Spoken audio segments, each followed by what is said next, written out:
আজকে 14ই আগস্ট। কালকে 15ই আগস্ট স্বাধীনতা দিবস। সত্যি কথা বলবো, আজকে আমার মনটা একদম গেছে। আমি কালকের জন্য একটা ছবি আঁকবো।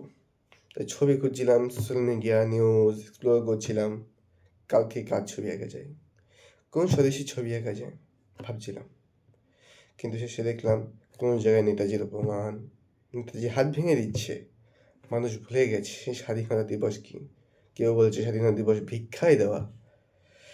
মানুষ এত নিচে নামে আমি কখনো ভাবতে পারিনি, বা কীরকম হবে জানতাম না। এদেরকে কি বলবো আমিও জানি না। মানুষ ভুলে গেছে কারা আমাদের জন্য প্রাণ দিয়েছে।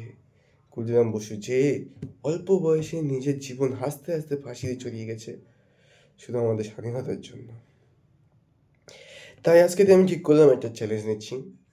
আমি 15ই আগস্ট আগামীকাল প্রত্যেকটা স্বাধীনতা সংগ্রামী, আমাদের দেশের স্বাধীনতা সংগ্রামী যারা নিজের প্রাণ দিয়েছে, যারা দেশের জন্য লড়েছে, তাদের আমি একটা করে ছবি আঁকবো এবং তাদের ইতিহাস আমি তোমাদের কাছে তুলে ধরবো।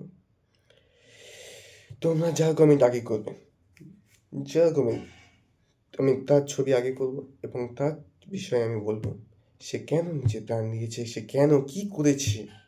সে সত্যিই কি আমাদের স্বাধীনতা ভিক্ষায় দিয়েছে, নাকি তার জীবন বৃথা চলে গেল এই মৃত্যু। নমস্কার।